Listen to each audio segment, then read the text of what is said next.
Sommigen zijn op paard, anderen ridderend in het zadel, halfdoden en doden, zwijgend, brullend, stuiptrekkend, een verbijsterend makaber schouwspel, de kopsloop door de Belgen, die zich niets aantrekken van de regels. Ze hadden draadversperringen gespannen waar onze paarden zich nog stuk galoppeerden. En daarna waren ze een prooi voor de almaar ratelende machinegeweren. In de stofwolken zag ik ze neerstorten, ons vertrouwen, sterke rijdieren zo oorverdovend gillend dat niemand het herkende als Rinne. En het laatste wat ik me herinner was zij, mijn fidèle. Ze stond ongeschonden in de voorhoede, iets verder dan de brandende hoeven van waaruit we werden beschoten. Alleen haar roerloze contour maakt wist zeker dat zij het was. Geen ander paard kan zo waardig op de hoeven staan. En eigenlijk ken ik haar niet anders dan als een silhouet. Pikzwart, altijd de zon vooruit. Ze was een trakeler, die zijn gefokt om door te gaan. Ze zeggen dat deze slag het bewijs is dat de cavalerie voorgoed tot het verleden behoort. Dat we verloren zijn tegenover het snelvuur en het zware geschut. En als dat zo is, zal het niet aan Fidèle hebben gelegen, maar aan mij, de ruiter in het zand.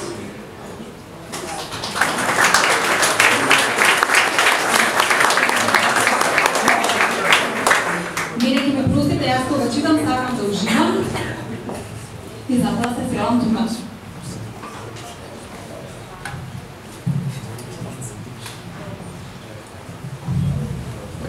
Kristjan, jedan drugar od Koblenc, veli: Doprva, ki si ga dobijeme.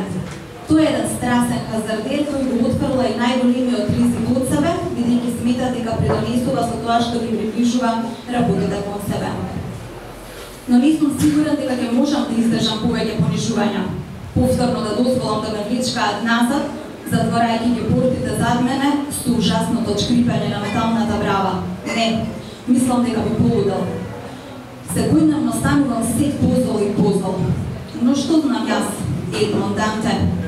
Одмаздата е најдобро исполнување на животот во оваа празнина, во оваа келија каде што денот нема ниту почеток, ниту крај, во која го одржувам својот бистар ум со мисли на задоволство. Со бегството од Берген ја исполних должноста кон мојата татковина и единствениот холанѓанец кон кого се чувствувам должен е земјоделецот за кого работев. Еден добар човек што ја ценеше нашата помош, бидејќи храната што ја ставаше на масата за нас беше подготвена со љубов од неговата сопруга. Тој не ја разбираше моменталната ситуација, зошто не би можел да се вратам назад во војната и секако, зошто би сакал да се вратам назад. Беше еден од оние луѓе со ограничена моќ на разбирање. Вистински земјоделец кој не се прашуваше за животот што се создаваше и завршуваше околу него. Се сеќавам на раѓањето на телето на неговата фарма, една недела пред моето заминување. Мајката продолжи да пасае како ништо да не се случува, додека тој со прстот ми посочи кон водата што течеше од нејзиниот меур и рече: Малечкото сега ќе се појави, и продолжи со работа. По еден час кога се вратив назад, малечкото теле веќе беше таму, на 4 нозе, гледајќи наоколу со широко ококорени очи. Земјоделецот се уште работеше, а кравата безгрижно си пасеше. Само јас и телето бевме воодушевени од новиот живот. Кога побегнав, чувствував како земјоделецот да се грижи за мене. Го остави во полето со 200 бали сено што требаше да се натоварат во количка. Тој точно знаеше каков е мојот план, што ми ја пикна билата во земјата. Неговиот поглед ме бодеше во грбот, како што го бодеше и мојот поглед пред да ги затворам очите на тој судбоносен ден во август 1914 година. Но тоа се уште се сеќавам. Леже во песок додека ладната крв течеше по моето изгорено лице. Станав, ги погледнав, но тие не ме видоа мене. Продолжија понатаму, трчајќи во сите правци, некој без конј, други висеа закачени на седлото, полу мртви, во мол, со треска, во грч. Тоа беше конфузен и грозен спектакл, измислен од страна на белгиците, кои не ги почитуваа правилата.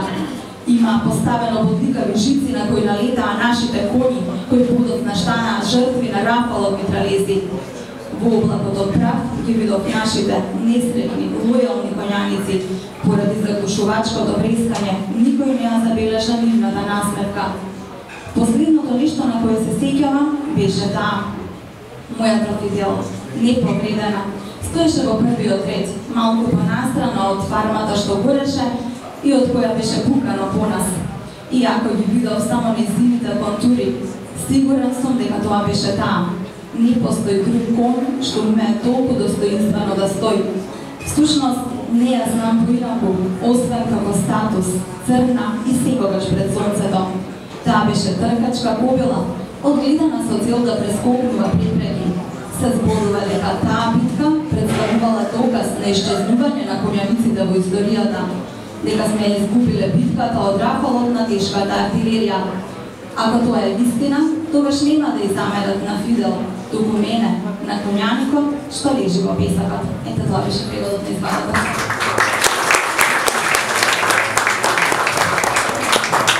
Кога сме кај преводот е прекрасен.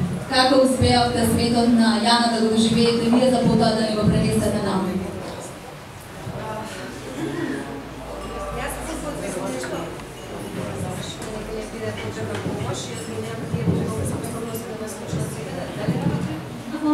Да, само поблиско. Јас ќе ви кажам за преведувачкиот процес. Потоа ќе се навратам на ликовите. Мислам дека од ова дело, од овој текст, ќе биде многу поедноставно и појасно. Во етимолошка смисла зборот превод потекнува од латинскиот збор translatus, пренесен, трансфер, да се пренесе од едно до друго место. При тој процес се врши трансформација, односно се менува формата или обликот на самото дело. Бидејќи морфолошки гледано тие имаат различна dimenzија. Просведено со неминовно распознавање и создавање на текст, што има поставено лични фундаменти во оригиналниот код, кој истовремено ист, но и не е, па оттаму се смета и како оригинално уметничко дело.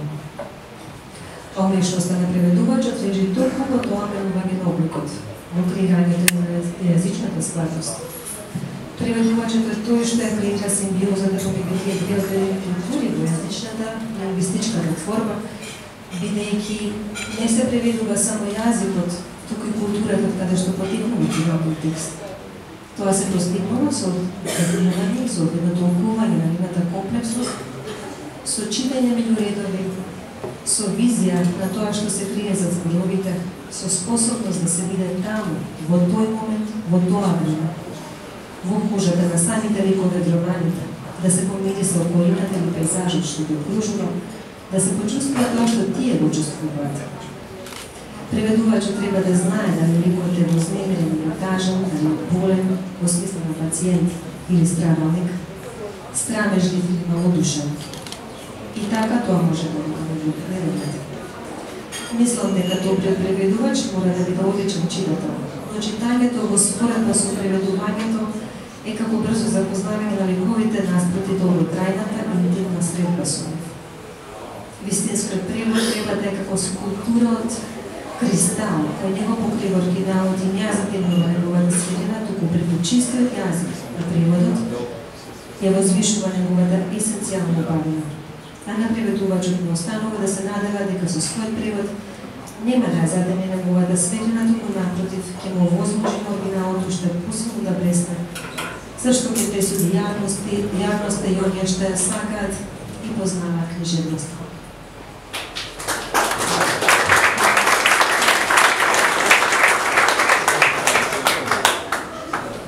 Јана беше многу интересна за преведување, односно за контекстот на таа интимна наша долготрајност.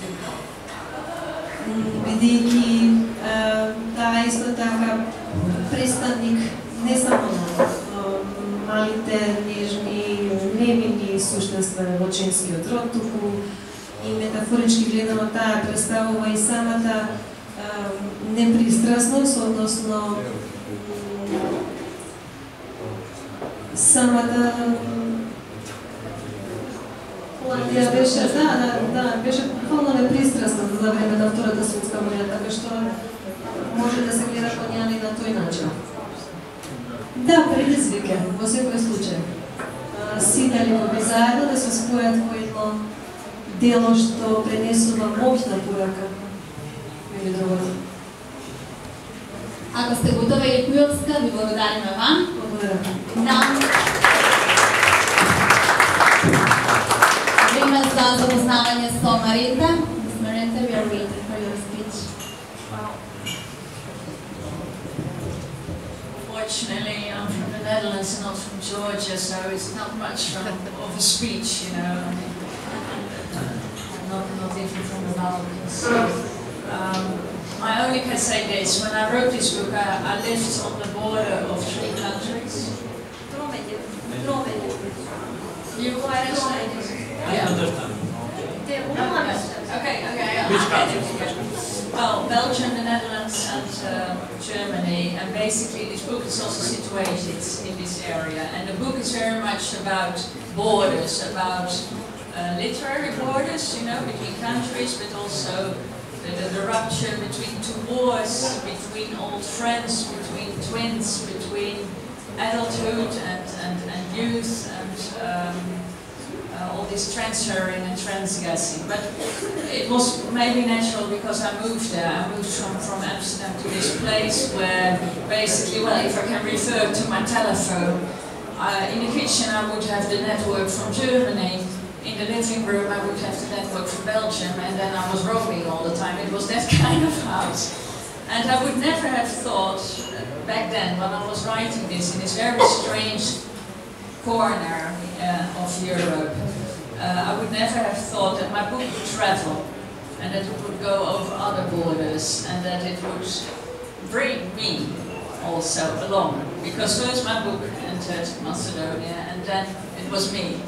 And I'm so very grateful for that, and I'm so very grateful for the response I got. My book maybe still has to get it, but I at least have felt very welcome in this country that has been very exotic for me, and very heartwarming. And so that is what I basically want to say. Thank you so much for letting this book travel more borders than just these 3. Of the Bible. Thank you.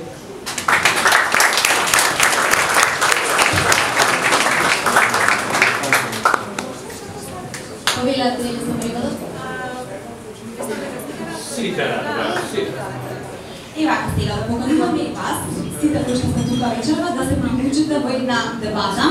Затоа што би сакале малку повеќе да знаеме од сензибилитетот на авторката, да се запознаеме лично со неа и да се запознаеме со начинот на кој што ја пишувала книгата.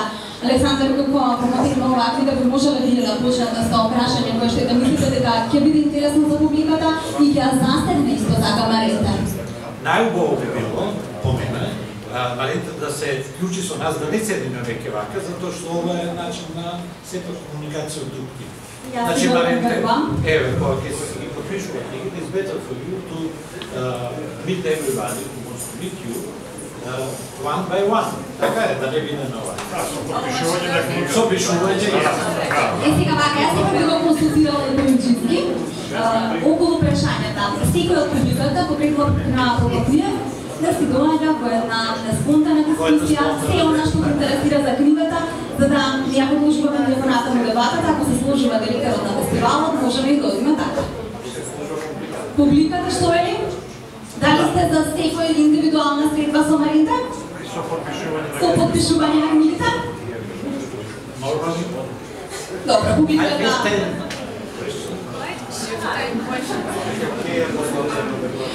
Сепак директорот сака барем 1 до 2 прашања. Доколку има некој прашање за книгата, јас би дошла до вас и се разбира би ви помогнала да го поставите прашањето. Ја ќе поставам прво и ако ово е така.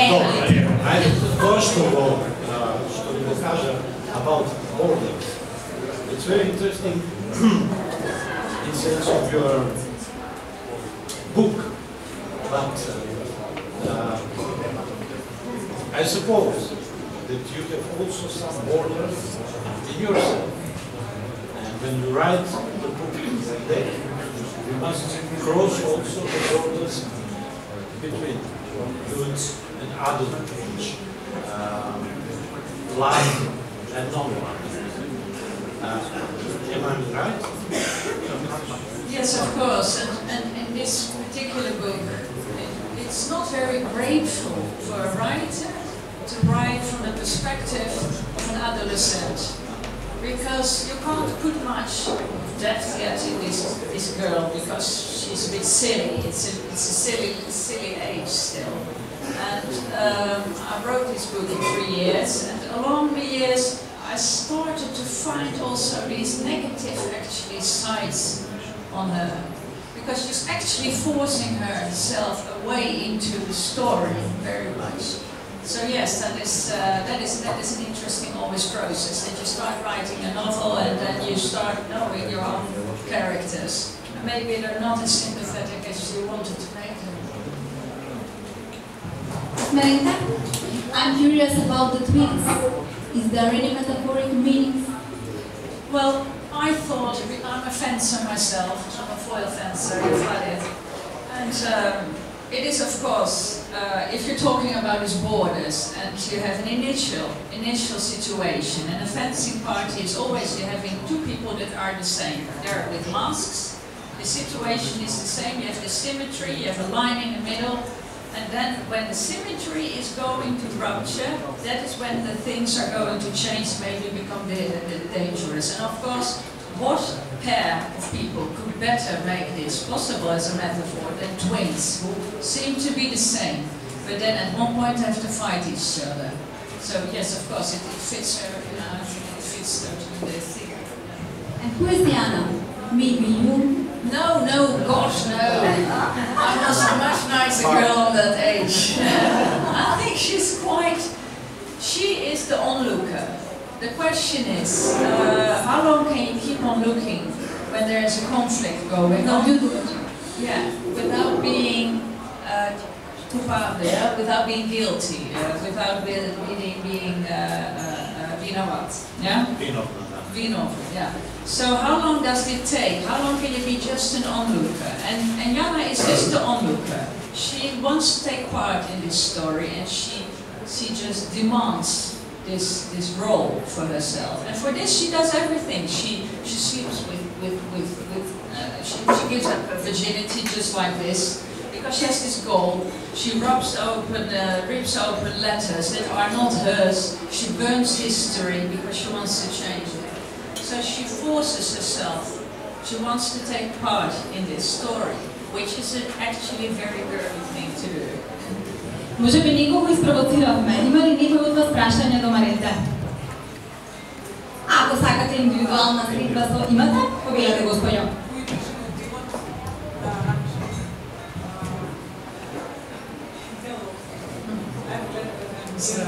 And I would like to ask you, what was your motivation to write for young?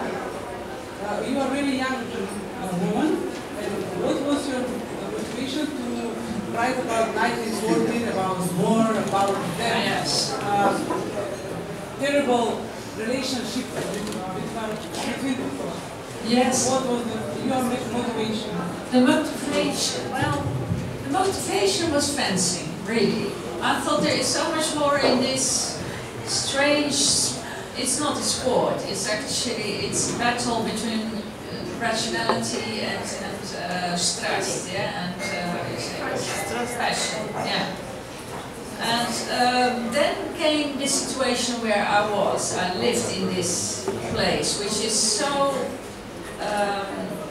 full of history. Because where I lived, when I would go to the right, I would find a monument from the First World War, because it was there. And then to the left, I would find a plane that has fallen down from the Second World War, and it was just all over, everywhere. So that inspired me very much. And of course, well, thank you for the compliment, but I wasn't as young as Jana when I wrote this book. I could have been a mother, but yeah, I think I don't believe in a genre like a historical novel, because yes, it is in the past, but it's actuality, not only for the characters. The characters, they live in that actuality. It's just that in certain historical context, it's easier to grip a certain theme. or to make it sharper. And then sometimes you need an historical context for that. The novel I wrote after this is situated even in 1890, the 1970s.